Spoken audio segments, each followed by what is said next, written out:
Plebeians, hop in your TARDISes. You're listening to another episode of Doctor Huh? Would you kiss a tile for $1 billion? I'm Jordan and I'm pounding the pavement. Sorry, I'm Sam. I was trapped by a big fat alien stinky butt. You were under a big butt. Ah. Why were you under a butt? I can't even believe this is like some Shrek humor right there. This episode has a little bit of Shrek humor. It's a little Shrek-ulated. Just a little Shrek. The alien, the Shrekulov. He does kind of look like Shrek.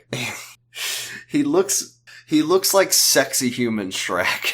Shreksy. He looks very Shreksy, like Shrek did in the second movie when he looked really sexy and hot. Then he had to turn into a human. Ugh. This week we're talking about Series 2, Episode 10, The Controversial Love and Monsters.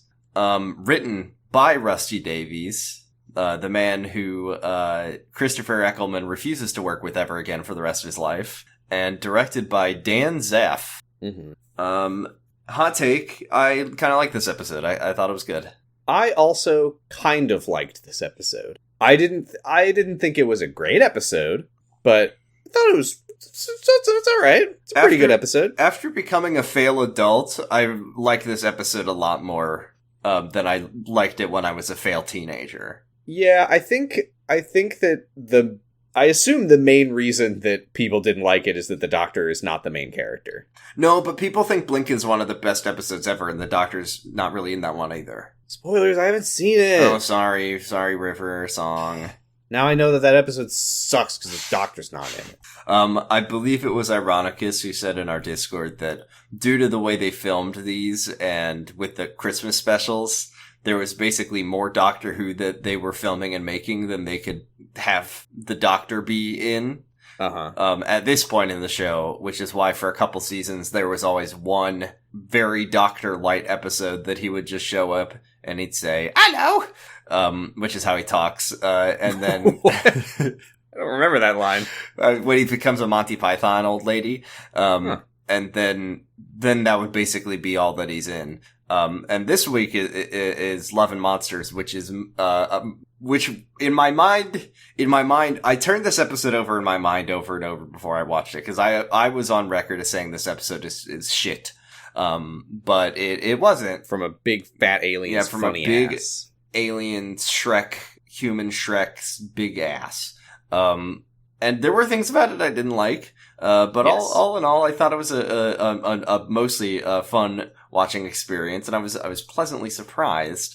I think that the things that I didn't like about it were things that were just like standard for Doctor Who of the era. Like, for example, that they made a woman who we're just supposed to laugh at all of her misfortunes, and that's kind of her whole point of being in the episode. We also get to see like this like charmingly, like, you know, this extremely normal friend group of adults who are all just like charmingly normal and, you know, enjoying their own little silly things. And then it's just like, what if they all got horrifically killed one by one? Yeah, I do have to say, we should address that we took a little bit of time off. Some people thought that we were sick, but actually it was that we needed to run to the factory where we print out the medals of Mickey. And just, it was kind of an all-hands-on-deck situation with this episode.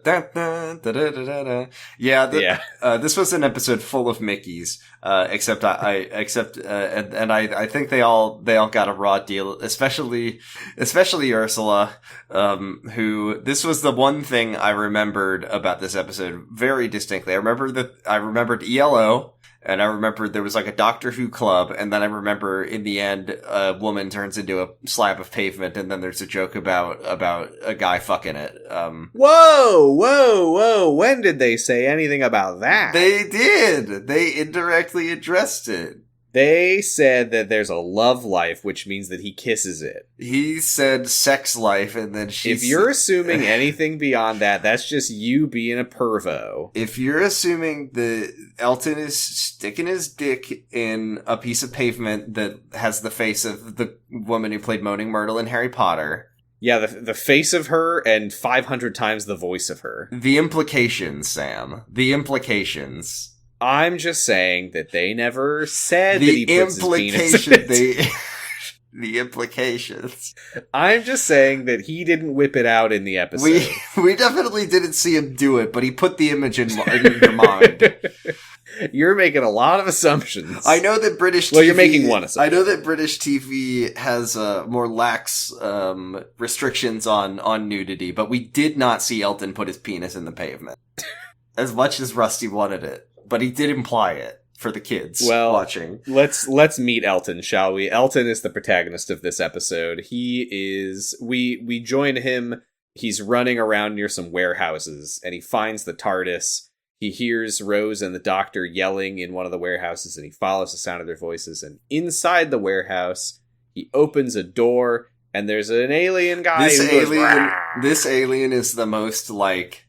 digging through the prosthetics workshop at the BBC to just throw something together. Like, this guy doesn't get a name, this guy doesn't get a story, he's just like, this is just Doug, and he's here for 5 seconds. This is a RuPaul's Drag Race drag on a dime challenge monster. They let Tim Vine go into the stationery shop with 5 pounds and see what kind of thing he could cobble together. Do you think Tim Vine's on this show ever? I hope so. I love Tim Vine. I would love to see Tim Vine. He seems like he'd like to do it. I feel like Taskmaster is like mandatory supplementary info for our podcast from how much we reference it. Didn't somebody join our Discord recently and ask, like, by the way, what the fuck is Taskmaster? You know Google exists. You could just look it up, and then you could go on youtube.com, and it's all there if you're in America. It's all there. Check it out. Check it out. Great show. Okay. So the framing device of this episode is our protagonist, the surprisingly shredded Elton, is making some kind of vlog for his something. His vlog. He's vlogging. He's vlogging. He's talking about how he's going to play a haunted Mario game. Ooh, that'd be a good Doctor Who episode. The Doctor, it's a Doctor Light episode where a guy is playing Blood Whistle. And then the Doctor has to show up and stop it. That's very close to something that happened in Once Upon Time. Kind of. I mean, there wasn't a part where Yaz's sister kills herself by shoving a recorder through her face. But I mean, maybe you remember Blood Whistle better than I do. I'm just saying, we did see some hyper-realistic weeping angels in that episode. They were very realistic. Okay, so the Doctor... Oh, yeah. So he's vlogging, and he's like, if you think that was the most exciting day of my life, wait till you hear the rest. You won't believe what happens next. Stay tuned, folks. Back in the warehouse, the Doctor, he's in the room with the alien guy, as it turns out, and he lures him back in with a pork chop. He calls over Rose runs around the corner screaming with a blue bucket. I did think that was pretty funny. There's a lot of like physical comedy in this next like 3 minutes of Doctor Who. It's pretty slapstick. She splashes the alien with the blue bucket, and the Doctor's like, no, the red bucket. And she runs away and no, what he says is, that was the wrong bucket. And she says, you said the blue bucket. And he said, no, I said not the blue bucket. And then they have an honest to God Scooby-Doo ass chase scene through the hallways. They are playing public domain, not Electric Light Orchestra. Which is funny because they did license Electric Light Orchestra in this episode. Uh-huh. Or maybe that just belongs to the BBC. Maybe the BBC can use any music Mr. they want. Mr. Scooby-Doo Sky? Mr. Scoop Sky. Mr. Rooster Roo Sky. Great. Why do people give us money for this? More than ever, you'll find. Uh-huh.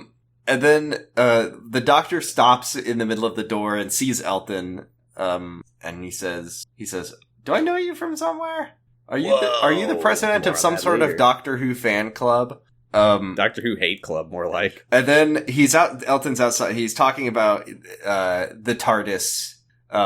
And he says that the sound of the TARDIS is one of the most beautiful sounds in the world, which I think was a little bit too much. He says playing that one on a little thick. He says it sounds like somebody left the brakes on. But he says this story is going to get really scary and really good, and I wouldn't really agree with either of those things, but that's fine. So now we go back into his vlogs, where his friend Ursula is holding the camera. and he shows us his old house and says, "This is where I first met the doctor. When I was 3 or 4 years old, I went downstairs and there was a guy there." And Ursula says, "Why was he there?" And he says, "I don't know." There's a large piece of the story I am omitting till the very end of the episode. Yeah. Here's the thing. I watched this episode some time ago now, and I don't really remember where this goes, so I can't wait to find out with all of you. And we're just live watching the episode. And then he was also there when the mannequins started doing a mass shooting. Yeah, this is classic stuff. Elton was here the whole time. I guess in this case he would have been. To be fair, one of those events happened while people were out Christmas shopping. And then the other event happened when a gigantic spaceship flew over London and everyone was there and saw it. And then it also... wasn't Christmas shopping. You're mixing up the Autons and the Sanabots again. Was it?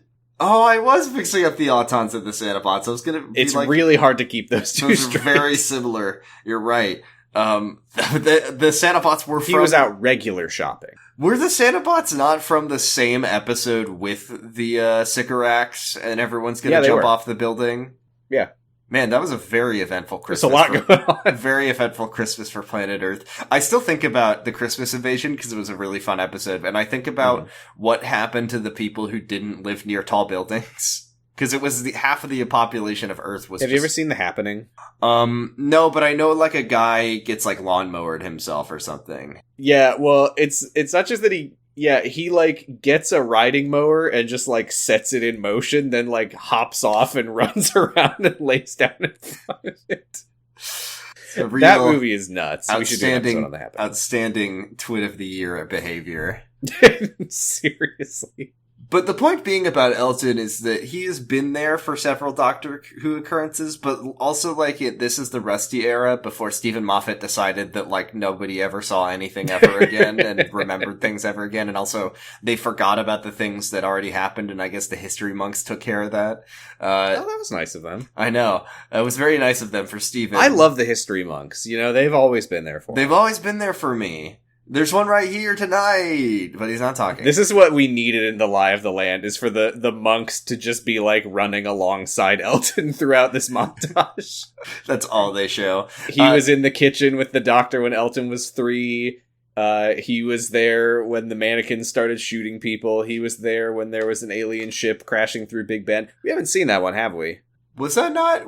Oh, no. I think I know what episode that is. Yeah, we haven't seen that one. Yes, yes. But then we have seen the one when there was another alien ship in the sky on Christmas, the Christmas invasion, of course.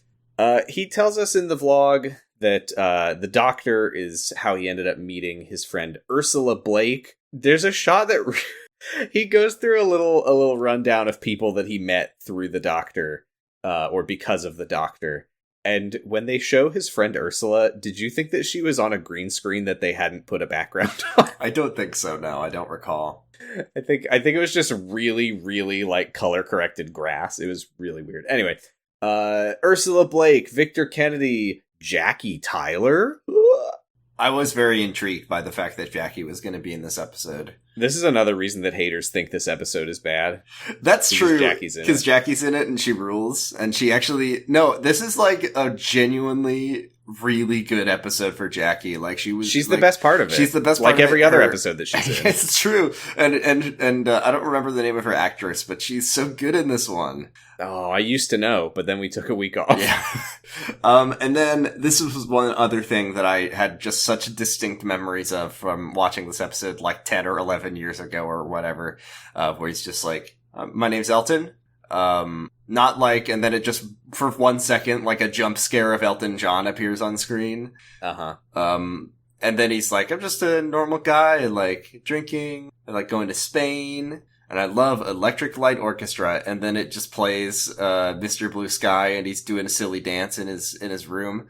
And I remember... This was the moment where I was like, okay, I get why people hate this episode. Not in terms of I was feeling it, but I understood why a lot of people were like, why is this what episode? The fuck is this? If the Doctor was dancing to Mr. Blue Sky in his bedroom, people would have been clapping. That's right. But yeah, I liked it. I liked this moment of Elton just having a good time. Yeah, it's nice. They do charming. a good job characterizing and humanizing this man. I do have one issue with his character, which is that him being named Elton, parentheses, not like Elton John, is not a joke. It's nothing. I don't know why they... It is just a name. It's nothing. Elton John did not, like, trademark or copyright his own name, and no one else can have it. So he starts looking into internet conspiracies because there's all this weird stuff that's been going on. His computer explodes, which I have to assume also would have happened to Rory and Mickey. Right. I mean, it happens to if you look up like Etsy child trafficking, your computer will explode just from the sheer amount of results about it. They call him the doctor because he's handing out red pills left and right. Yeah, that's the thing that people don't know about this episode is that Elton did find the doctor, but he also found a lot of other things when he was online. He's really into David Icke. He's really into InfoWars. This was what year was this? This was like the mid 2000s, right? Maybe 2006, 7. It was such an innocent time for conspiracy theories. This was like David Icke years. There was no QAnon back then. Sorry, you need to explain what you mean when you say an innocent time. It was David Icke years because I'm saying that there were not prominent politicians in office who were following the conspiracy theories. I see. Yes, David Icke is a fucking cranked man, but also his ideas were considered very, very fringe and crazy at the time. Come on. My point being that definitely Elton is a gigantic anti-Semite. And he believes that the Jewish lizards are running the world. And also the doctor will save. He does believe that. All of those things. So his computer explodes. He finds, after he gets a new computer, I guess, or he just, like, dusts it off. What is the joke here about... Why does this... was it just, like, trying to find out about the doctor fries his hard drive? There was too much evidence of the doctor. Yeah. I don't know. I mean, once again, spaceships did fly over London multiple times. That's right. There were too many We are living in a post-conspiracy world at this point. This was before Google added pagination. Like, this is the one thing about, okay, I get why Stephen doesn't want to touch this stuff, is like, what happens in a world where everyone just knows about aliens being real, and, like, UNIT and Torchwood are around, like... There's a lot to unpack there, and, you know... I think that's something that is legitimately good about this episode, is that is a big part of it, is that it gets into the things that happen to normal people on Earth because the doctor insists on spending all of his time here. And sometimes they get absorbed into a big smelly butt because of it. Nice. There's a farted. Oh, so he finds Ursula's blog. This is how he meets her. He finds her blog and sees that she has written about the man that he saw as a child, and there's even a picture of him looking exactly the same all these years later. Interesting. And also he was at the JFK assassination. Just wait till they find out about the fact that the doctor could be different guys. Oh my god. Have we talked about the idea that you would look at the picture of the JFK assassination and there would be Christopher Eccleston and David Tennant and Matt Smith and Lady Peter Me. Capaldi and Jodie Whittaker and Ncuti Gatwa and Lady Me and Clara. Lady Me holding the gun. Clara is there multiple times because she's there with Lady Me traveling to see it, and then she's also there, one of her doubles is there because the doctor was there, and there was also a villain who was going to kick the doctor in the nuts. So yeah, she one of her doubles is also there, married to John F. Kennedy. Yeah, that's true also. No one knew that Jackie Kennedy's maiden name was Oswin Oswald Osgood. Jackie Oswald Osgood. Good. Lee Harvey Oswald. Lee Harvey Oswald! We did it! We found it. There's the joke. Episode's over. Oh my now. god, wait. Holy fuck, wait. Are we saying that one of Claire's doubles was Lee Harvey Oswald? There's a lot that history has covered up, but yes. Oh no. And who killed Lee Harvey Oswald? Jack Ruby Sunday! From Series 15. We're gonna see it. It happened. I don't know what that is. Ruby Sunday is the companion. The character or the actor? The companion. The name of the character. Okay. And apparently she's already been written off the show. And the season hasn't even started yet. Wait, is that true? Yeah, they said that she's leaving after one season. Oh. Well, man. Yeah, one season. Yeah. It's fine. I think Donna was like one season, and she's the best companion ever, apparently. I haven't seen her, but I know her, and I love Legend has it. Some say. The first thing you notice about Donna is that she's only in, 6 episodes. So he meets with Ursula in a park. This is the first time they've met. And she tells him that the man in the picture is called the Doctor. And this is how you know that this episode wasn't written by Stephen Moffat, because he goes, Doctor what? Presumably, Rusty had already used his 1 series allowance of saying Doctor Who. The rule is once every other series. Right. Real fans would, if he was a real one, he would have said Dr. Han, but, he would give us a little shout out. But, yeah, but if it was Steven, he would have said Doctor Who, and then the planet would start shaking. Everyone starts clapping. The silence arrived because the question has been asked. He asked the question, the oldest question in the universe. So she explains that the reason she has a picture of the Doctor is that after when Christmas Invasion happened and nobody died, everybody got down from the roofs. Everyone was celebrating in the streets. Stood up from in front of their lawnmower. And she was just taking pictures of the celebrations, and she just happened to catch the Doctor in one of those pictures. She saw a guy. Did she know not to cinema senses, but did she just see a weird man and was like, this I'm must assuming be the that she man? later realized that she had a picture of this mysterious man that people have talked about. Yeah, it's a shame. But we never really hear about that. Yeah. So she says that she says right here that she met a man named Mr. Skinner who told her, who saw her picture and said, that's the Doctor. And she says that he is in the inner sanctum. Don't get too mysterious about that because we'll find out very soon. And yeah, he says that he saw the Doctor when he was a kid. She says, let me guess, he looked the same as he does now. And he's like, oh my God, someone finally believes me. I mentioned this earlier. I do want to mention, yes, this actress is the lady who played Moaning Myrtle in the Harry Potter movie. She is doing the Moaning Myrtle voice and then some in this episode. It's really, really, really painful to listen to. Yeah, her voice is very like that. I'm not sure if that's her actual voice, though. I looked up an interview with her just to confirm that this is not how she actually talks, and no, it's not. Okay, so Rusty was like, or not, he didn't direct this one. Whatever. Dan Zeff was like, no, more. Give me more of it. Come on. You know what? You know in that movie where they directed you to sound as annoying as possible? Can you do that? Can you do that, even but more? We want to top it. This is Doctor Who. We have to be more annoying. So Elton tells his vlog that him and Ursula became proper mates. And then we cut to like a half-second shot of Ursula screaming later in the episode. I'm dying in an episode it's of not Doctor going to work out. So Ursula takes Elton to the inner sanctum, and we meet a couple other fellas. There's Mr. Skinner, there's Bridget, and there's Bliss. Yes, and I want to say, because as we are introduced to them, we get sort of a montage of the stuff that they do here, because they are all here. They meet in the basement of a library to talk about the Doctor and to try to investigate and maybe find him. And they all have a different thing that they focus on. So Mr. Skinner, he studies the different men who pop up throughout history that he thinks are all the Doctor. Bridget studies the mysterious blue box that pops up all over the place. And Bliss, she's a fucking girl. She's a stupid girl. She's an artist. She's a dumb hippie. She brings in this abstract sculpture and she's like, well, I guess it's kind of about the Doctor. Oh, she's Hillary from Kyle XY. But, like, I guess it kind of means, like, whatever you want it to mean.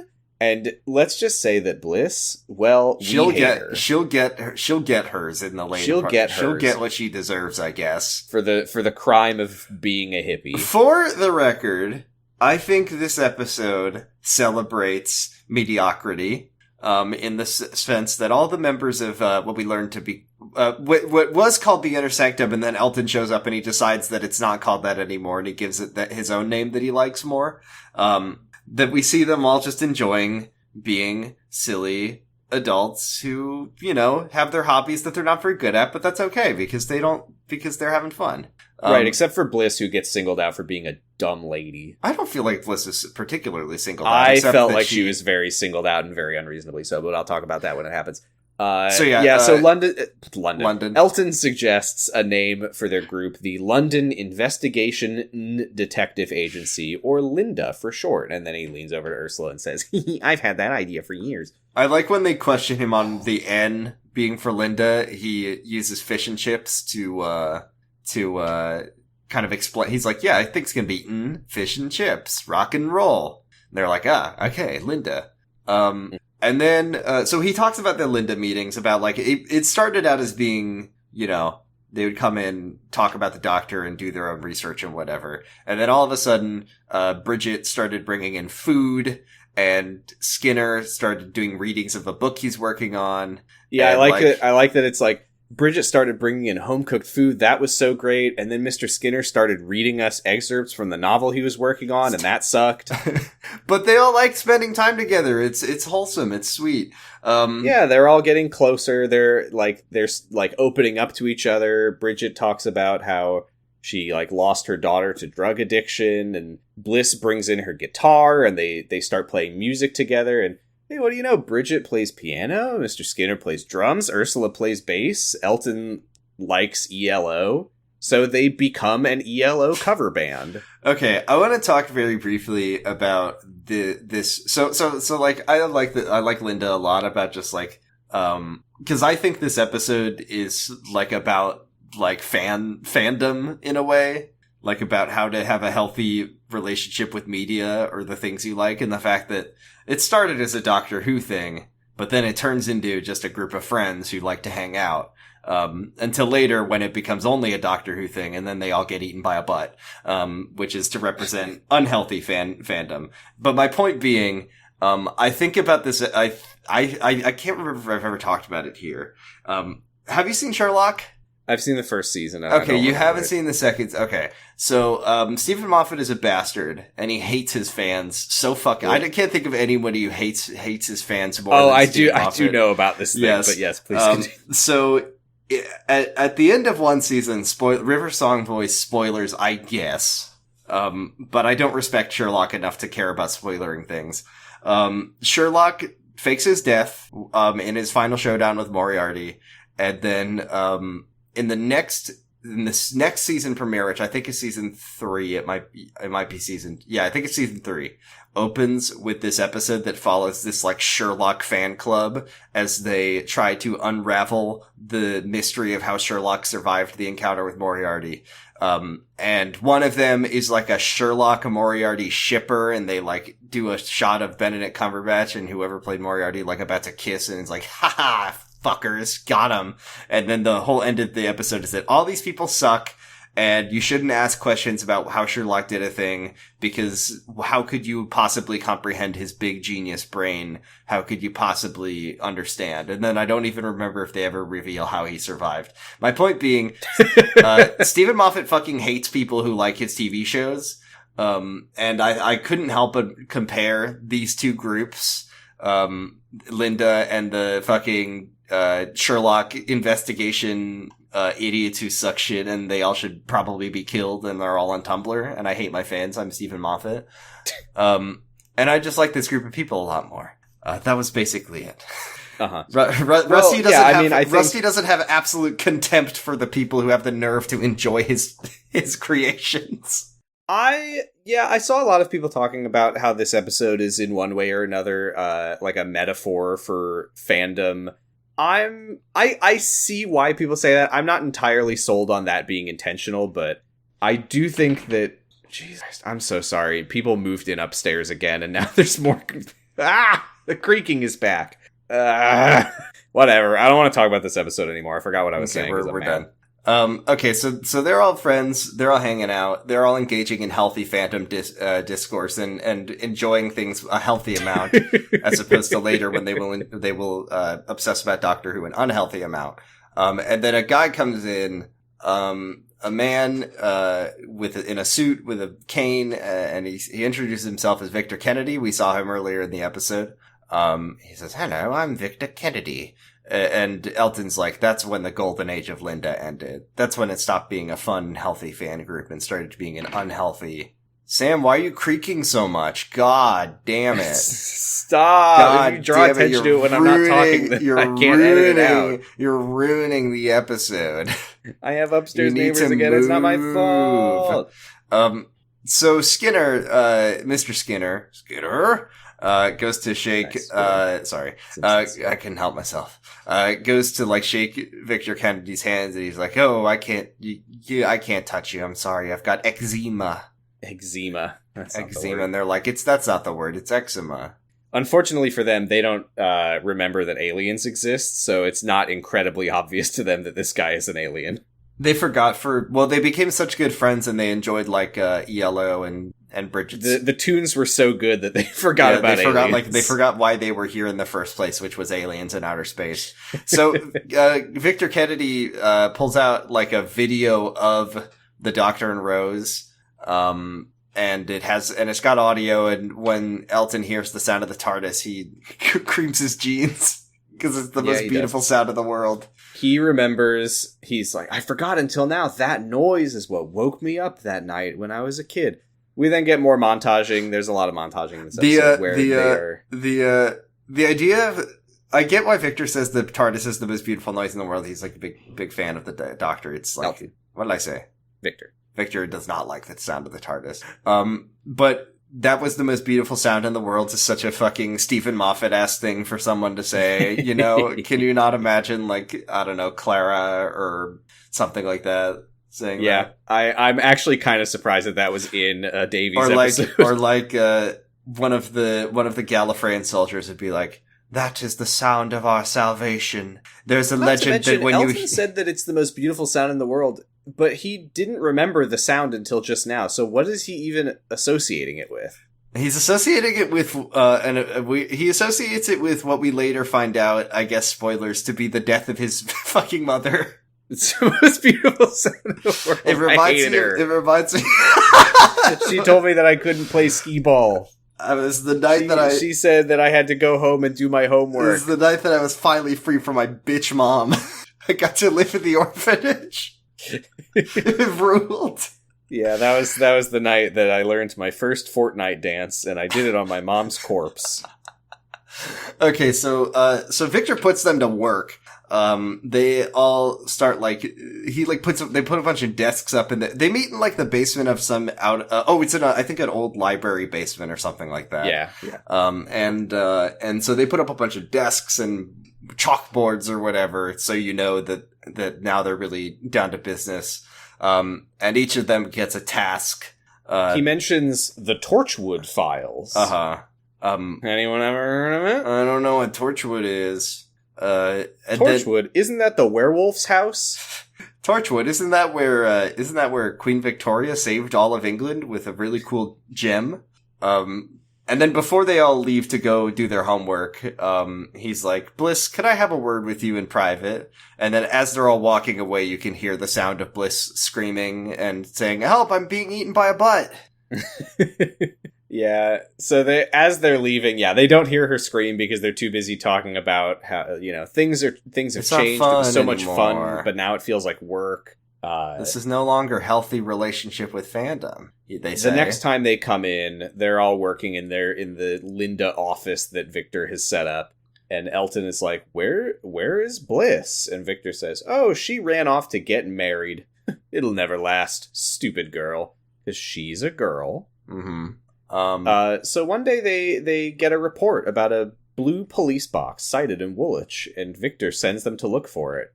And Elton on the vlog explains that this is where we were introduced to this story. This is with the buckets. So we skip back to after the warehouse stuff.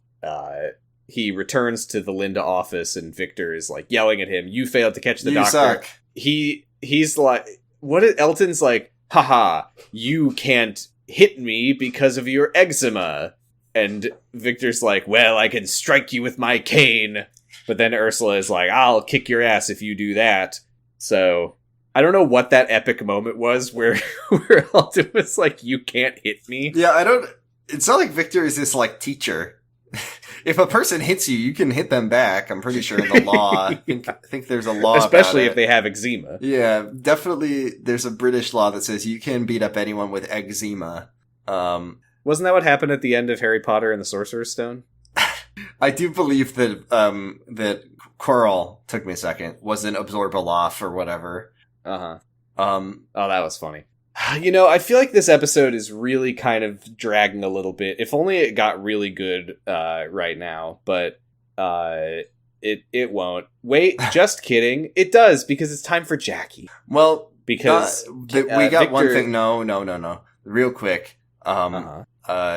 Oh yeah, they're trying to find, because the reason that Jackie comes into the episode is because Victor wants them to find Rose. They want to find out about the person who the Doctor travels with, and they don't know who she is because something called the Bad Wolf virus corrupted all the Torchwood files on her. That's convenient. Maybe there's an actual plot reason for that we'll find out. I wonder if we'll ever learn on the podcast what Bad Wolf means. Probably not. Stay tuned. But Elton, who of course met Rose briefly, says, well, the one thing I did hear is that she had a London accent. So they're like, okay, we're going to go to London and look around. There's a funny hee-haw cut where Elton is narrating. He's like, and I knew then that this task would be impossible. Or it just sounds like you're doing like Kyle voice, like, and I knew this task would be impossible. It was clear to me at that point that this task would be my most difficult yet. But then he hears a woman, or he meets a woman who, have we seen this lady before? I feel like we have. What lady? She's like the old neighbor lady. I don't know. Well, anyway, she's like, oh, that's Rose Tyler. She lives right down there, and her mom is Jackie. And then he, like, moments later, sees Jackie walking into a laundromat and hears someone just be like, hey, Jackie Tyler. Have a good day. I did love this. I mean, it's lucky that he had such a chance encounter. You know, he doesn't have the fucking, incredibly, broad information network like Wilfred Mott had. They had a name for it. Was like they called it like the silver gray net or something. Yeah, the silver net or something, the gray net. But no, Elton just walked into the laundromat and Jackie was there and everyone says, hi, Jackie Tyler. Well, this is good and this is funny, and it's the funniest part of the episode because, Elton says on the vlog, like, I would need to make use of all of Victor's espionage lessons. And hey, do you have to like, have some step change? 1, yeah, make contact with the target. And Jackie just walks up and says, excuse me, do you have change? Yeah. Step 2, get on first name terms with the target. My name is Jackie, by the way. Step 3, ingratiate yourself with a joke. And she just, like, turns back to him while putting her laundry in the washing machine and goes, you know, Elton, here we are, complete strangers, and I'm flashing you me knickers. The one thing about Rusty is that he can be pretty funny sometimes. He can do a good joke here and there. No, this is all Jackie. Rusty didn't write this. Rusty, this was improv from the character Jackie Tyler. That's right. Step 4, find a subtle way to integrate yourself into the target's household. And then as he's about to open his mouth, Jackie just goes, oh, you know, the reason I'm down here is because my washing machine's broken. You're not any good at fixing things, are you? I love this because... How about you come to my house? I love this because it's not only is it funny, but also it's so incredibly in character for Jackie. It's just like, this is, yes, it would not be hard. I think that Elton says maybe 2 words in this entire scene, and I think they're, I'm Elton. So he goes to the apartment, he replaces a fuse on the washing machine. It's like in a video game. I only just recently had the revelation of just how many video games have replace fuse as a thing you have to do in every video game ever, and how every character it's its own genre. It's a fuse 'em up. Every video game character has an intrinsic knowledge of how to replace a fuse, which if you told me like a fuse broke, can you go fix it? Yeah, they just have to hold X. I would be like, I don't know if I know how to do that, but I can certainly try. So yeah, she says that, you know, Mickey knew a funny little garbage can boy named Mickey who, a little mate named Mickey. He used to be likey little Mickey. He used to fix things for her, but he went off to live in the mirror world or something. I don't know where he went at this point in the show. Where is he? Oh yeah, where this I is he? Let me look at the episode. Is he with his beautiful romantic boyfriend in this the other might world? be before that. Well, where is he? Is he just on the TARDIS now? No, he can't be because they didn't like. Oh yeah. Okay. So the Age of Steel has already happened. Okay, I forgot. It's your favorite stat, Jordan. Oh, right, because we saw the next time on. This is a run of 5 contiguous episodes. It's our longest run yet. 5 episodes is worth noting, I think. That's a lot of episodes in a row that we've seen. It's Age of Steel, Idiot's Lantern, Impossible Planet, Satan Pit, Love and Monsters. God. Look at us. I can't believe they fucking sandwiched Satan Pit and Age of Steel. Like, 2 pretty great episodes, and then they put Mark Gatiss, Idiot's Lantern garbage in them. I hate that episode. I hated that one, and it's in the middle of it. Ugh. We're like most of the way done with season 2. Yeah. Yeah. It's kind of funny. I've been thinking about this lately of like, I always was saying that Doctor Who is a, largely a kind of middling to okay TV show with some really, really good and really, really bad episodes scattered in. And now I'm realizing that the ones that are really, really bad are just like when they let Mark Gatiss write for it. No, you still have to rewatch Robot of Sherwood and you'll like it. Sure. At least for like the first couple seasons. Sherwood. So yeah. So Elton gives her his phone number and says, let me know if you need any more help around the house. They go into the living room for some tea. She shows him all these pictures of her daughter, and she gets a little bit morose. Yeah. She's traveling. She miss Rose. She's traveling all over. She's traveling. He says, oh, who's she traveling with? Anyone in particular? And she's like, oh, just friends. And he's like, I'll have to go back. So he goes back to Linda and he's like, look, it's Jackie. I got a picture of her. And then Skinner's like, how the hell did you do such a good job? How did you, how is your espionage I want to see the so scene where he's like, all right, I got your washing machine fixed. Do you want to can I take a picture of you? He has his Polaroid camera. Did he go to like get the picture developed or printed? I assume it was on his camera phone. They actually have cameras on phones. I don't nowadays. even know, honestly, I think I could do it with my phone right now. Take a picture? Get a picture printed. I don't know how one would go from having a picture taken on an old camera phone from the mid-2000s to having a Was printed. he not showing them his phone? Oh, was he I thought he was like showing them a glossy of Jackie that he printed. He took a picture of her on his flip phone, and then he took a picture of his phone screen with a Polaroid camera. We get like a 10-minute scene of him going to like the print shop with his phone and being like, can you help me? I need to, and then they like they're like, I'm sorry, there's no way to do that. They're like, we can do it, but we need to get it off the phone. He's like, how do I do that? Oh, well, actually we have a service. If you text the picture to this number, we can get it at the store. And he says, okay, wait, well, I don't have you can get an adapter where you chunk your flip phone into this box that attaches to a floppy drive. And he's like, well, I don't have the service right now to send, hold on. Can I come home? Can I go home and then can I come back the next day? And they're like, oh, we're closed that day. So he says, okay, I'll come back on Monday. The other joke that I have about this is that he took a picture of Jackie with his Game Boy camera and printer. Yeah, all of those things are true, but there's just one problem, they say at the print shop. Our printer blew a fuse, and he says, no problem. I've been playing Alan Wake. Elton's got this. I've been playing Alan Wake 2, and I played Alan Wake 1, and both of them are just games that are going from fuse box to fuse box, basically, fixing fuses. There's so many fuses in that game. Why is it such a common thing in video games? Do you know how to fix a broken fuse? Yeah, you just replace it with a working one. I don't know where I mean, I have an apartment. I think there's a fuse box in here. I don't think I've ever actually seen a fuse. Maybe people are laughing at me right now.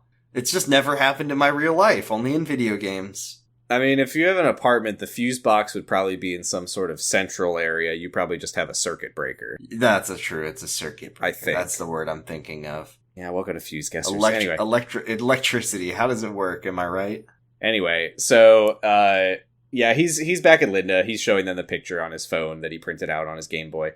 And Skinner says, but that's amazing. How did you manage to execute all 4 espionage steps in such precise order? And Elton says, well, I had to work hard because she keeps things close to her chest. And then Ursula goes, that's a hell of a chest. Boy, yoing, yoing, yoing. That's the Ursula voice.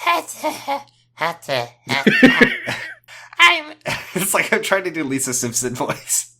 I'm Lisa Simpson. Victor says that now it's time for step 5. Kill Jackie. Full plan of attack. And he says, okay, so you guys get going. I'll work on a plan. So it's actually not time for step 5. Elton, you keep infiltrating. Do whatever it takes to get the information.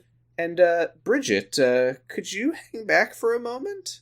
And before she goes to get eaten by a butt, Skinner like kisses her on the cheek because there's a little something between them. And when they leave, Elton. This is such classic Doctor Who shit. Is like, it's time for her to die. We have to introduce a reason to make you sad about it at the last second. And he's like, oh, maybe I'm interested in Bridget. Ah! Not a butt!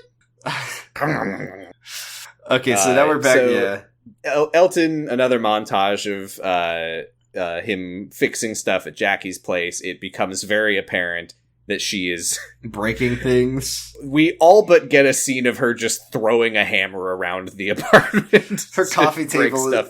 This is the 3rd time your coffee table is broken this week. What keeps happening, Jackie? Little does he know that it is just separate Doctor Who related incidents breaking that coffee table. She's just like shoving the toaster into the garbage disposal. She's shoving the garbage disposal into the toaster. Oh, I don't think they have garbage disposals in England. I don't know. She's putting the toaster in the blender. They don't call it a blender. I don't know. There. So I don't know what happened to it. But yeah, as he's doing this, his like shirt he's like reaching for the light on the ceiling, and his shirt's kind of poking him, and you can see his tummy, and she's like, nice. And she has no belly button. Shit. And then she pours them some wine. She's like, ooh. and then Jackie being a little uncool in this moment. Where she's like pours wine. She's normally really cool. She's normally super cool, but she takes off her sunglasses and she really pushes the concept of consent to uncomfortable places when she spills wine on Elton and is like, uh-oh, better take your shirt off. Yeah, she's like, my daughter's not coming home tonight, just so you know. And yeah, she like spills a little wine on his shirt and says, oh, you better take it off. And he's like, oh, it's okay, it's just a little. And then she just dumps wine all over him and says, and I quote, there, ruined. And I broke my washing machine too, so you can't clean it here. It's broken again. He looks over and the washing machine is just full of toasters. She learned how to take the washing machine apart, but not how to put it back together. And he just looks at it's been completely. She field stripped this washing machine. He opens the closet. He's like flustered. He's like, I gotta get out of here. He opens the closet door and just fuses pour out. It's a horror movie. And then Elton goes into the bathroom and he takes his shirt off and you see he does have a belly button. Don't worry, don't panic. Another montage. He's like psyching himself up. He's brushing his teeth. He's putting on deodorant. He's shadow boxing. It's unclear if he actually wants to fuck her. Mm-hmm. He seems like he's kind of into it, yeah. Which, hey, fair enough. He walks back into the living room, and now Jackie, in the meantime, has gotten a phone call from Rose. And she's very sad. Down now. When she says goodbye, she misses her daughter. And she's like, I'm sorry, Elton. I was just being stupid. It's really hard not knowing where my daughter is. And sometimes I go a bit mad. And I shouldn't have tried to use you for sex. You can put your shirt back on. And she's like, just, you should go. And he says, you know what, Jackie? Screw this mission. You need cheering up. Right. Let me go get us a pizza. And then I think this was a callback to something earlier that I forgot about, where he's like, we could eat pizza and watch the TV really loud to annoy your neighbor. Like proper mates, he says. Like proper mates. And Jackie says, that would be great. And this was a very confusing moment because Elton then like runs out and he's like dancing and whistling down the street or whatever, as vlogger narrator Elton says, everything suddenly made sense. I've been missing the obvious in all the aliens and conspiracies. And I was like, wait, did he fall in love with Jackie? Because I know that doesn't work out if it's so. But then he says, I like Jackie, but I like someone else even more. So somehow this made him realize that he's in love with Ursula? When you don't have sex with Jackie Tyler, it helps you appreciate Ursula. Other people that that you're not having sex with, right? And he said, the only problem with Ursula, he said, I really like her, but I just wish that she had less arms and legs and was a little more square. We get an Ursula montage. Let me just control F montage in my notes. There are a lot of montages in this episode. Huh. 1. 2, apparently. That's not right. Because I've mentioned more montages than this. And this episode has a clever count of 0. Because so much of this episode happens in a montage. He's got the pizza. Yeah. And he comes back, but Jackie is waiting outside for him with his coat. And he says, "Oh, what's up?" And she says, "Well, you son of a bitch. You know, I knew that you would be too nice to let me pay for the pizza, so I wanted to just slip some money into your pocket. And I found a picture of Rose." And he's like, oh, I'm not creeping on your daughter. I'm creeping on the doctor. And Jackie's like, yeah, I figured. Yeah, I thought you cared about me, but it's never me. You were just trying to get to the doctor. It sucks to be the one who's left. It's never about me. She's doing good acting here. She says, like, it's hard being one of the ones who's left behind, but I will protect the doctor and Rose with my life.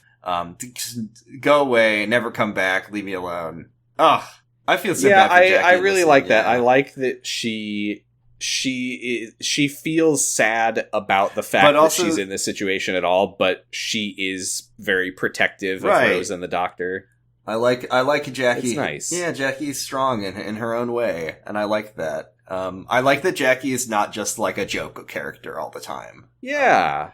She rules. I fucking love Jackie so much. She's such a good character. Is she the main character of this podcast? She's certainly one of my favorite characters. My favorite characters are Jackie and Donna. Donna, a character we have not seen very much. Yeah, I don't know who that is. Well, now I'm trying to think. Is there a character that I like more than Jackie? Clara. Lady Me. No, the dude who was doing like comedy, stand-up comedy, and then he got to live forever. His name was like Gentleman Jerry or something like that. Gentleman Jack or something. I think wasn't it like Quick Sam? Something like. Yeah. I think it was actually Quick Sam. Probably. It was something Swift. I think it was Sam the Swift. I think it was just Sam Swift. Ah, well. No one will ever know, because no one's ever going to check. Yeah, I'm not rewatching that episode. That episode had a big kitty cat man in it. That was the villain, was a big lion, and then, that episode. He breathed fire, and we didn't even like it. This episode was absolutely blonked. Anyway, he's my favorite character, and then it's Angel Bob, and no, Sam Swift, and then Angel Bob, then Jackie, then Donna, then the crew of Meet Dave guys inside the Nazi robot. Then our impression of Ryan saying he's got birds in his backpack. You fucking edited that into the last episode, and he really does say birds in my backpack. It's the exact same tone. He's like, look, I had some in my backpack. It's amazing. So thank you for proving us right. Okay, so it's the only thing we've ever accurately represented on this podcast. This character's not even called Elton. His name is Edward. No, yeah. So Edward goes back to Linda, and he has sort of a crisis of conscience here, where he's like, "What are we doing? What's the point of this? Everything used to be great. We used to be best friends, and have so much fun." And Victor showed up, and, you know, no wonder Bliss and Bridget stopped coming in, because it just sucks. This is like work now. He tells Victor, I'm leaving, and Skinner and Ursula are coming with me. Ursula, by the way, unrelated, do you want to get dinner with me? And she's like, what does that have to do with anything? And he's like, I'm asking you on a date. And she says, I had a cat named Snowball. She died. I had to take a second go at it, and I think that one was a little. Our new segment. Wish Us Lisa. Wish Us Lisa. Okay, so Victor's like, if you leave now, you'll never learn about the doctor, and they're like, yeah, that's fine. Goodbye. And Wish Us Lisa, for anyone who doesn't know, is a reference to our segment on Sounds About Light called Wish Us Duck, where we do a Donald Duck impression. How's that going, by the way? I haven't had an update on that in a while. It's pretty good, actually. You're getting there. Thank you. So the ending of Wish Us Duck is the part where you inherit the role from Tony Anselmo when he retires. That's correct. Okay, so they're all like, "We're fucking out of here. Fuck you, Victor." And then right before I do like the part where he asks Ursula to come to dinner with him. And isn't there a thing in here where he's like, anyway, let's get going, Mr. Skinner? And Skinner's like, oh, am I going to dinner? And he's like, oh, no. Oh, I don't care what happens to me now. If someone ate me with their butt, I wouldn't even care. And then Victor's like, well, I guess I'll have to eat my patented Skinner burgers. What is this? Why are we doing so much Simpsons in this episode? What happened here? There's a guy named Mr. Skinner. And we were doing Lisa voice. Any other I will say, characters? I don't know how you connected the voice that I did for Ursula to Lisa Simpson. Well, it didn't sound like Ursula. Didn't it? Oh, didn't it? How I sound. That sounds like Lisa to me. It doesn't sound like it doesn't sound like a good Lisa. It just sounds like your best effort. I don't know why you think it sounds anything like Lisa. And then Elton is so sad that he starts crumping, and then Ursula says, I'll crump with you, sweetie pie. "Okay, no more of that." It's an okay, Marge. Okay, no more of that, and I will not be listening to this one back. And also, Victor, before Skinner leaves, Victor says, "Can I speak with you in private?" There's probably enough Simpsons episodes out there that if I wanted to, I could. Anytime I do the Ursula voice, I could just edit in Lisa Simpson saying the same words that I said. There's got to be a Lisa Simpson quote where she says something about going to dinner. Rexacoricophalopatorius. So Bridget,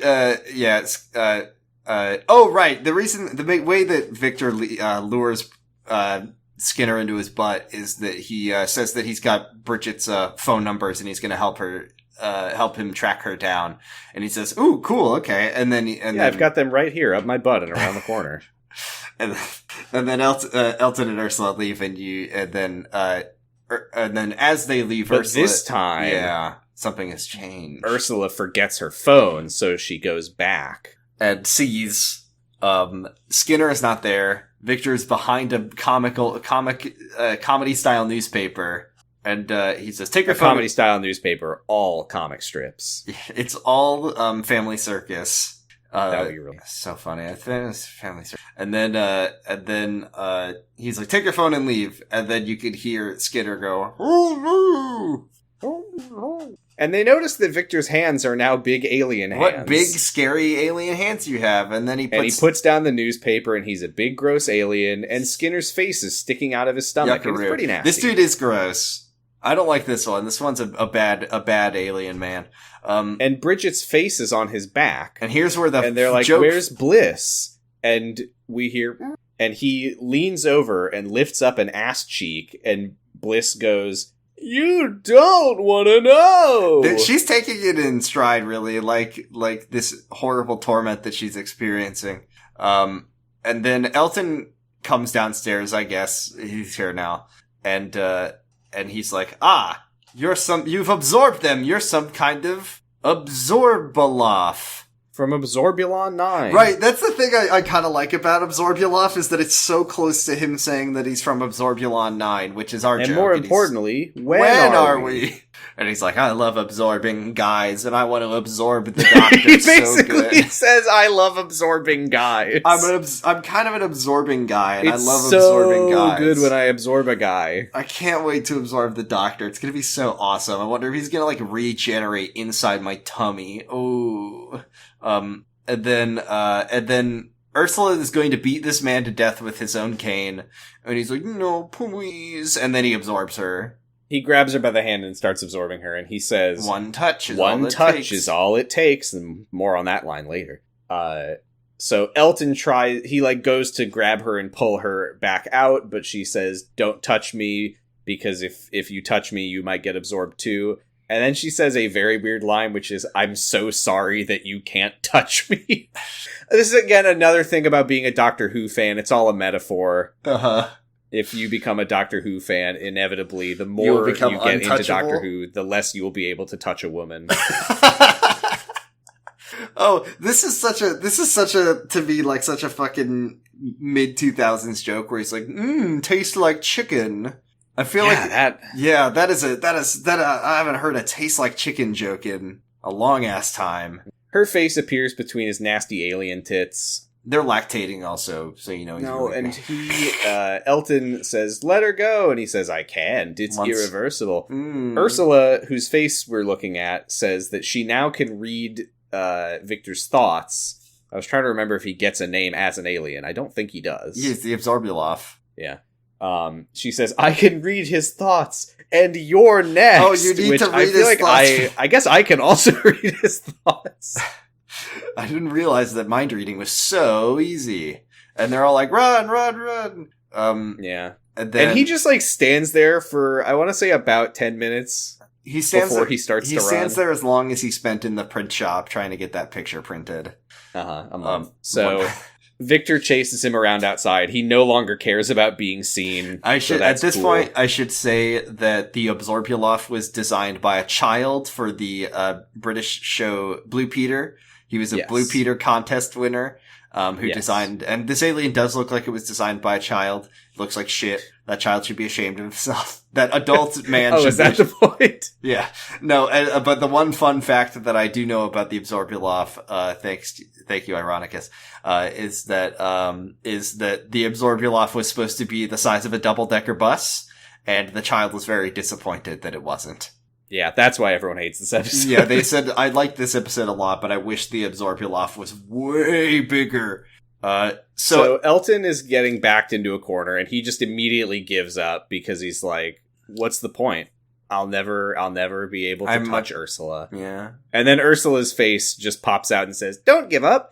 And Victor says, if I eat you, then you can be with Ursula forever. But then the TARDIS appears. The most beautiful and the sound doctor gets in the world. Out. And I love this moment because he gets out and he says, someone wants a word with you. And we're like, oh, with the alien. But then Rose just stomps up to Elton and says, you upset my mom. Hell yeah, I love that.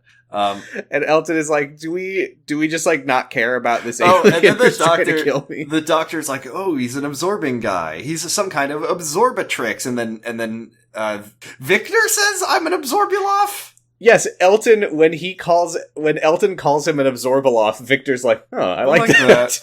And now Victor has completely internalized that. He's absorbed Victor that. Victor does not have a name for his own species.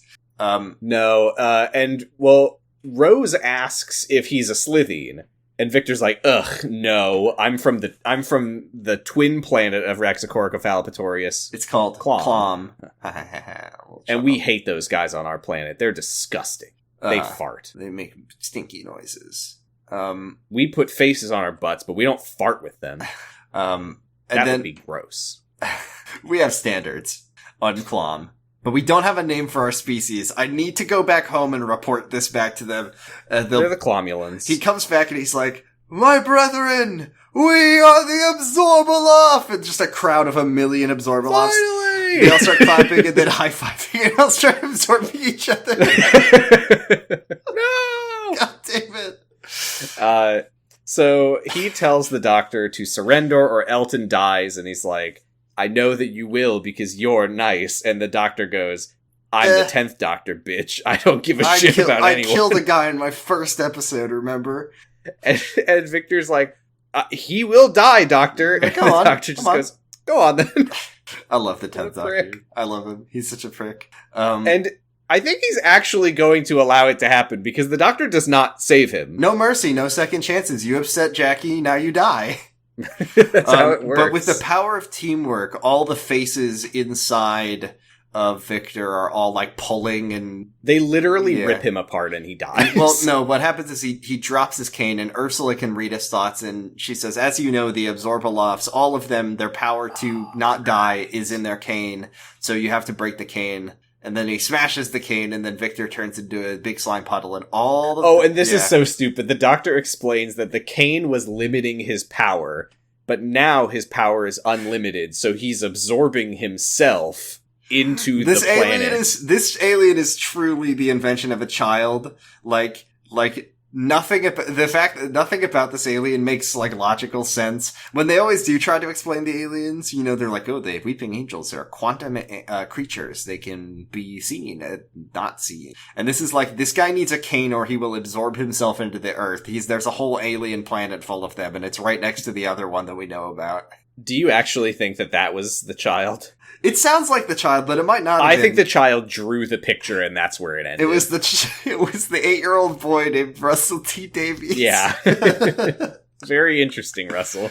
Underlining this. I'm not sure about this one. And then a little blob of Victor lands on this, like, stone tile in the ground, and Ursula's face pops out of it and says, Goodbye, Elton. And he cries for Ursula, and Rose comforts him.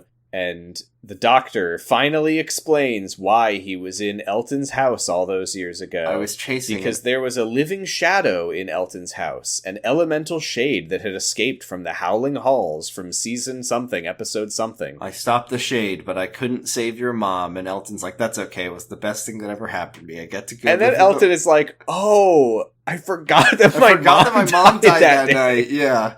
I was like repressing that memory. Yeah, that was very like, okay. Yeah, not right. Underlining this one. Not sure about this one, Russell. Unnecessary. Make a change this, please.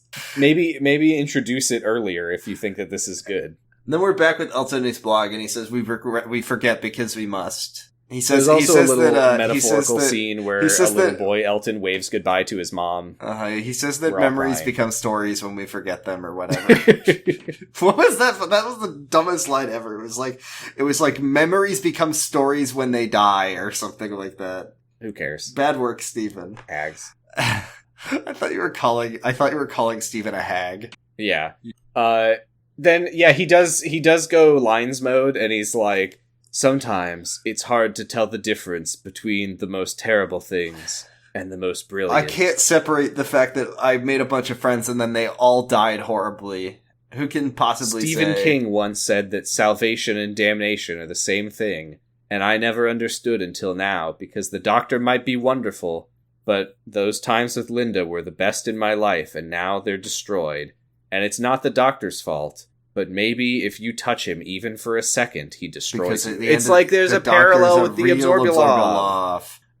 Will Jackie and Rose pay the price? Will Rose be trapped in a parallel world forever? Where everything is better? Where everything rules and there's like a socialist utopia? With also Jackie gets to go there and have an alive husband again? Kind of sounds like Jackie and Rose just won. Yeah, they win. They get to go to the cool world. Who's gonna miss them? Mickey? He's there. He's there with his boyfriend. Or did that guy die? I can't remember. No, I don't think that guy died. It was Ricky who died.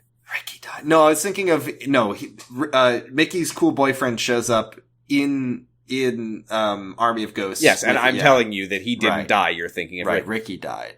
So his boyfriend died, but now he has a new boyfriend, Mickey, who looks exactly like his old boyfriend. Someone said in our Discord that they were going to actually make them a couple, but then they didn't. I did look into that. I believe that is true. You can definitely tell from that episode that that's where they wanted it to go. Anyway. Oh yeah, it was like not subtle. Right. And then we hear, he's like, I lost everything. And then Ursula, says, well, you still have me. But you still have me. And then Elton says, because the doctor told me that he could do one last thing with that magic wand of his. And we cut back. It's the moment where Absorbulop was destroyed. And the doctor screwdrivers the tile on the ground and says, I can separate that last victim out of the absorption matrix. I can't fully reconstruct her, but you grab a spade. And we cut back to his room where he's vlogging, and Ursula's face is still there in the stone tile. It's not so bad. I never age. I never age. This is what he would fucking do. Yeah, plus we've got a bit of a love life. Don't talk about how you put your dick in my mouth. She says, let's not go there because it's embarrassing that he kisses the tile. That's all that it is. This is a horrible fate for her, and this is like what the doctor would have done to the family of blood. He's like, I put one of them in every tile, and she's trapped in every pavement, and people just gotta step on her and all day long. And then he says, when you're a kid, they tell you you're going to grow up and get a job and get a house and have a kid. The world is so much stranger than that and so much better. That's a weird conclusion to take in an episode where all of your friends die. Yeah. Life is beautiful and brilliant. I know this because all my friends died except for the girl I like. She met with a horrible fate where she's now a pavement forever.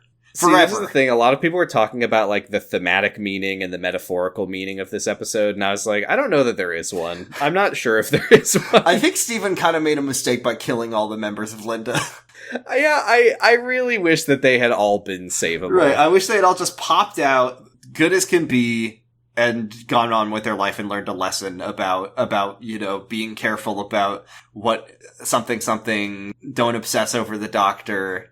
And you can never really know how Sherlock died because you're not smart enough. But the fact that Elton comes away from this happy, when it's like, you lost so much, dude. You gained something, and then you lost it. That sucks. But also Ursula's a pavement. I do want to reiterate that Bliss's thing is that she was an artist and everyone like kind of rolled their eyes at her stupid art, and then her fate was that she became an alien's butt. She was like the heart of the group. She's why they became a band. Right. I think it sucks. I thought Bliss deserved better. Bliss deserved better. All the members of Linda deserve better. They all deserve better, but I just thought that Bliss's one was especially like humiliating on top of everything else. Yeah. So all in all, it was an episode that had a lot of good moments and a lot of bad moments. And I understand why people don't like it. I liked it. I'm gonna give it a B-. I think I'm with you there. Maybe, yeah. I'm torn between a C+ and a B-. But if I just look back on how I felt when I watched it, I had a pretty good time with it. I think a B- is fair. I think it's a B- episode. I was definitely not a time bomb. I was very wrong about that. And well, this is the beauty of the time bombs, is that we so far have been wrong about both of them. Rosa was a pretty good episode. Rosa was a pretty good episode. This was a pretty good episode. It was a pretty good We're episode. We're going to love James Corden. We're going to love the pro-life. We're going to become pro-life, I think. And it kind of breaks my heart to... Oh, well, we have to give out awards first before we get to say what we're watching next. Okay, we got the medals of Mickey on every single one of these people. Yeah, I think 2 for Ursula, 2 for Bliss, Ursula. and 1 each for Bridget and Mr. Skinner. And one for Elton as well. Just for his general state of his life. Nobody did any sick stunts. Can we give Ursula a Leela Cross? They all killed him together, but Ursula's the only one who survived. She really did a good job killing him, so she can get this might be our first Leela Cross in a long time, I feel like. We haven't had a lot of murder episodes. I wouldn't say anyone had Fucker's Folly.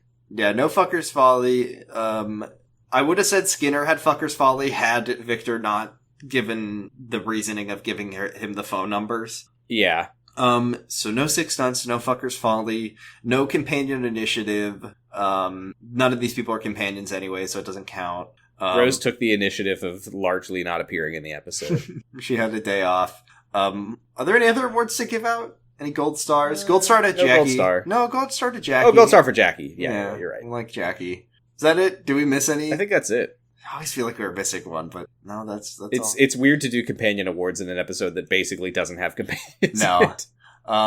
And it well, I mean, I guess I gotta ask. I would say, by the way, yeah. For anyone out there who has seen this episode and thought that it was bad at the time, give it another shot. Give it another shot. I've resonated. I don't want to just say blanket statement like if you hated this, you were wrong. No. But I will say, I think I definitely got the sense that a lot of the negativity about this episode was probably a knee-jerk reaction to the fact that it was about a character that you're not familiar with. But I think that the character who you're not familiar with is well realized. Yeah, and I liked Elton in this episode. Has an interesting story. He has an interesting story, and I enjoyed it. Give it a shot. Yeah, check it out. Give it a look. I mean, I think a lot of the things I would do my Lisa Simpson voice again. I think a lot of the things I didn't like about this episode probably related to the fact that I was quite, I was young. I was like 14 when I watched it, and I didn't. Oh yeah, I mean, when I was a kid, I was like reading Harry Potter and the Goblet of Fire until the book fell apart, and I'm skipping over the Frank chapter at the beginning because I don't give a shit about this guy. He's not my favorite character. Yeah, but you did read the next time on Doctor Who. It's the 2012 London Olympics from the future, and there's like a kid who's like drawing kids and sucking kids into drawings or something. I didn't really understand. I remember one thing about this episode, and I remember one thing about this episode, and it was a thing that when the Olympics happened, I wondered if it was going to happen in real life. Would you like to know what it is? So I don't sound like the craziest person I'll find in the out world. when we watch it. Okay. Maybe I'll post it in the Discord. I wonder if aliens will attack. It was just something that the Doctor does, and I said, I wonder if they'll get David Tennant to do this in real life. All right, let me They share my didn't. screen and we can see what we're watching next time. Why would they do that? Okay. Sam, we don't, for once, we already know which Doctor. You can close that spreadsheet. I'm gonna do Paul's Gambit. Just in case. I'm gonna do Paul's McGambit. Paul McGambit. We have been given enough money that you have bribed us into breaking the format of our show. That's right. We have hit our $100 a month goal to watch the Doctor Who movie. This is exciting. This is exciting, so we are I not going actually to be don't want to rolling know. anything. I don't want to close that Wikipedia page. I don't want to know anything about this. I'm going to go in completely blind, but I do like the movie poster. I'm excited. Look at the Master's face. Why is the Master more prominent than the Doctor? He on the looks like poster? he's like in Matrix, but this is before the Matrix existed. He's wearing like the little black round sunglasses. He looks really cool. People are like, "Who's this Paul McGann guy?" This is the reason I don't think the movie reviewed particularly well, but the reason that people are like, "I want to see that cool Doctor with the sunglasses." They saw the poster, and then they found out it was Paul McGann, and they were like, well. This episode hasn't been super long, so I think we have time to just do a quick little... Do you know anything about the movie? No. I just said I don't know anything about the movie. Literally nothing? No. Here's everything that I know about the movie. Uh-huh. I have seen a still image of the 8th Doctor's TARDIS interior, Uh-huh. and it's really something else, and I'm Uh-huh. excited to see it. I know that the Master is played by the actor Eric Roberts, who is the Doctor in the Stalked by My Doctor movies. Okay. There he is, Julia Roberts' brother. Look at him. He looks really cool. Do I know anything? That might be... He's in, that might be literally everything that I know he's in about The this Righteous movie. Gemstones. I know people who like that shit. Huh. He's in The Dark Knight. I know people who liked that movie. Oh, he's in the Doctor Who movie. Oh, he's in Human Centipede 3. Interesting. Yeah, I really don't know anything about this movie beyond that. I don't know if people like it. Is it gonna be like, this is my big question, is like, is it just gonna be Paul McGann shows up and he's like, or will it be like, oh fuck, I'm dying, I've been thrusted by a sword, and then he regenerates into Paul McGann. I would be surprised if There's no way Sylvester Sylvester McCoy's wasn't in. Wait, wasn't in it or was? I would be surprised if he wasn't in it. Why wouldn't he be in it? Well, I was thinking it was kind of going to be like a Rose kind of thing, where Paul McGann just shows up as the Doctor, and he's just the Doctor. Or is The there? thing is, though, it's not that long after the show went on hiatus. It's 1996. The show stopped in like the late 80s, I want to say. That's got quite a few years. 89? That's 7 years. Yeah, but I mean, Sylvester McCoy is still around. Yeah, I mean, he's still around right now, but that doesn't mean that, like, I mean, I'm just trying to think about how a movie works, and... We're just looking at Eric Roberts on Wikipedia. Beautiful face. Okay. I can't tell if that's, if he's got An kind earring. of long hair in the back, or if that's a cool little earring. He's got a cool little earring. That's just his hair. It's just long hair. Just his hair. Boo. He's a nice fella. He was at Florida SuperCon in 2015. I've Okay, I'm never, closing this. never understood, by the way, sometimes people's Wikipedia pictures are like, that the picture is 9 years out of date. He hasn't been seen since then. He is the last seen at Florida SuperCon 2015. But yeah, I do think that the Seventh Doctor will be in it. I don't think that he'll be in it for very long. Do we think we'll, like, I don't think that he'll... You think we'll see Seventh Doctor regenerate? We'll I see do him, like, think get so. hit by a car or whatever? I think that we will see him in some capacity. Maybe. Maybe the movie will like begin with him like on the run from the Daleks, and he's like, they got me. Maybe it'll be like Paul McGann, 8th Doctor, sadly looking at a framed photograph of the 7th Doctor, being like, I loved this form. If only the Daleks hadn't gotten me. If only I'd remembered to duck. It's It's sad. so interesting though, because they didn't know what the future was for Doctor Who, obviously, at the time. So like, it doesn't like end with him being killed in any way. Like he continues to have adventures after this. Right, he's in like a 100 prose books and audio dramas or whatever. Yeah, God, I'm so excited to meet this Doctor. Yeah. I hope we like him. I hope this movie doesn't suck. I'm okay with it sucking. How long? I don't think it's that long. How long is the movie? That's the my one question. What's the run time? I hope it's short. I hope it's like a 90 movie. 7,000 God damn it. hours. Let's see. 89 minutes. Oh, blissful. It's not too bad. It's less than... People forgot that movies... Oh, interesting. The UK home video releases are affected by the PAL speed up, which shortens the runtime to 85 minutes. I have not heard of this. Well, that'll be our next week. Thank you all very much for supporting us. It really means the world. Let's... yeah, I don't remember what our next goal is after this, but we do have another goal to watch some Torchwood. I think it's Torchwood, and I want to say it was like... We'll watch an episode of Torchwood, and then we'll, like, put it into our rotation, or something like that. Yeah, here's the thing. When we set the goal of introducing Torchwood and Sarah Jane Adventures into our rotation, I don't think we realized how difficult it would be for us to schedule our classic episode, bonus episode Maybe recordings. we just I mean, there's not that much Torchwood. Maybe we should just, if we make whatever goal, we just put Torchwood into our pool of episodes for our main show. How much Torchwood is there? Not that much, I don't think. Like 2 seasons, right? Wikipedia. 4 seasons. There are 41 episodes. We should do it. If we get enough money, we should just put Torchwood in our main podcast feed. We'll see. Maybe the goal can be we will watch an episode of Torchwood for a certain amount, and then beyond that, we'll put it in the rotation. Maybe. We'll talk about it off the air. Okay. Because the bonus episodes are so hard to schedule right now. But anyway, you can continue to support us. Thank you so much on patreon.com/pottingbros, where $1 gets you a mildly special Discord role, marking you as a friend of the show. You get all of our bonus content. Hopefully soon we will be able to record a bonus episode on the 5th Doctor serial Terminus, parts 1 and 2 of 4, I think. Mm-hmm. What was the last one that we did? It was the Time Meddler. Time Meddler. That was a fun one. Maybe we'll finish it someday. Plus all this other shit. We did a lot of bonus content over the years. $5 gets you a pretty special Discord role, marking you as a companion of the show. You can send us a message that we'll read in one of our funny voices like Lisa Simpson. And you get a shout out in the podcast. $10 gets you all that plus an incredibly special Discord role, marking you as an honorary member of House Misuza. You get all those things. You can listen to the podcast live while we record it, and we will clap for you when we shout you out. So, thank you now to our $5 and $10 subscribers. Cassidy, Faustian Bargain Bin, Helga, K, JCH, Roy, Stephanie Bolding, Stephanie Karen, Violet Magician, Destry. Oh, sorry, I'm thrown off by all the new names.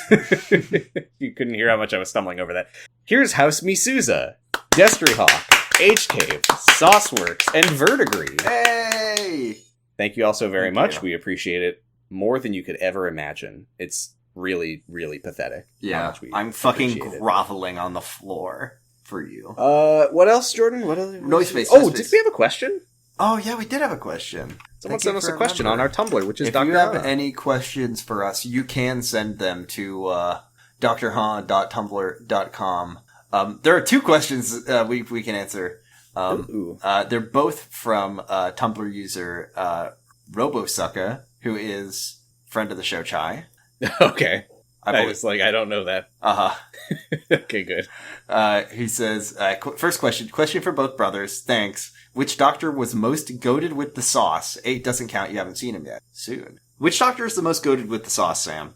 And Colin Baker doesn't count yet. Quirked up white boy with a little bit of swag, busting it down sexual style. I think in any way, one would be correct to say that the 12th Doctor is goated with the sauce. The 12th Doctor is goated with the sauce. He's a freaked up white man, and he's a quirked up white boy. See, he's freaked up, but is he quirked up, and is he busting it down? He's quirked up. He's playing electric guitar. Who is busting it down sexual style? That's 10th Doctor. 10th Doctor? Yeah, 10th Doctor is a pretty much the definition of a quirked up white boy with a little bit of swag. Yeah, and I guess most people would argue that he's the goat. He is goated with the sauce. I think objectively the 10th Doctor is goated with the sauce. But in my heart, it's the 7th Doctor. Or possibly, no, it's the 3rd Doctor to me. Oh my god, he's got a little bit of swag with his funny cape and his... a little bit of swag. His poofy little... That's what we call his cape. Yeah. It's the 3rd Doctor. No, final answer. I will take no questions on this. It's the 12th for me. You already did take a question on it, actually. And then we have another question that says, each doctor has their own unique and iconic look, except for spoilers. I don't know what that means. The only thing I don't know what that means. What are we talking about? The only thing they share is certain gravitas, but each one looks like one of the Doctor's outfits. For each of you, can you think of another character who you think dresses like the Doctor? Is this like in a show? Like just in anything? In anything? Or are you talking about like in... Well, Chai's not going to be able to answer that right now. Can you please get back to... Are you saying like in another piece of media? Is there any character who has like Doctor-adjacent outfits? Huh. There was that episode of Friends where Joey wore all of Chandler's clothes. So remember an episode, I'm just thinking about, on It's Always Sunny, when Mac gets a duster coat and he starts wearing a duster and he's like, this is my new thing. Or possibly, like, whatever the most normal looking JoJo character is, possibly, is like in Doctor adjacent fashion. Here, I'm gonna post a picture of what came to mind for me. And you describe it, please. I will happily do so. Yep, we got it. This is a picture of SpongeBob when I think he's sick. He does look vaguely Eastern European to me in this picture. He's wearing a scarf. He has the suds. He's got the suds. He's wearing a green knit hat, a blue sweater and a red scarf and his trademark brown pants. And crucially, his sickness does make him look like a weary old man. Yeah. He looks like the town drunks in Pathologic to me. I know that means nothing to you, but that's exactly what he looks like. You give him 5 bottles of water and he'll give you a tourniquet. This is also what both of us looked like last week. We are on co-host at Dr. Huh. I'm on co-host at Positive Stress. And you can listen to my other podcast, Sounds About Light, where we are, because I was filling in at the Metal with Mickey factory. We have not been able to record for a little bit, but we will very soon. I think this episode will come out first, but very soon we will be finishing Kingdom Hearts Unchained Key, and then we will be starting Kingdom Hearts Union Cross, and then we will be stopping Kingdom Hearts Union Cross, because that's how the game... It'll make sense. Yeah? It'll make sense. Okay. You can find me on Kamurocho Radio. It's a Yakuza podcast. You've been playing Like a Dragon Infinite Wealth? I have been. It's incredibly good. Ichiban does get into cryptocurrency. He does get into Bored Apes. He does get into GME. That sounds so good. I'll play it. I just haven't finished Gaiden yet. I'm sorry, okay? Oh, the end of... I said I was sorry. Oh, the end of Gaiden. Oh. I don't know what it is yet. Kiryu gets killed by a bus. Kiryu's not in it. Joryu gets killed by a bus. Who the fuck is Kiryu? You can find me you can find our Tumblr at drhuh.tumblr.com. You can find me on Tumblr at kiwamibreakfast.tumblr.com. We're on Noisepace.xyz, the podcast network that hosts our head. A lot of great shows on Noisepace. There's Check Out This Guy. I think that's on Noisepace. Sonic Shuffle, formerly the Sonic Shuffle, formerly the Sonic Hustle. It's called the Sonic Hustle. I said it wrong, and then I fucked up, and then I malfunctioned. Pot of Greed. There's Special Grade Snacks about Jujutsu Kaisen. There's Well Cool Robot about Gundam. A lot of great shows. Podcasts. They're good. What are they like? Funny. All of them. You know, Jordan? Yeah. There comes a time. Gotta say the doctor's prayer. May your life flow like a river. May your days smell sweet as a rose. May your nights be calm and still as a pond. May you be as lucky as an ace in a game of blackjack. Darkness. And may the doctor light your path through time. Doctor, bye. Excelsior. Mr. Blue Sky, please tell us why. Doctor, bye.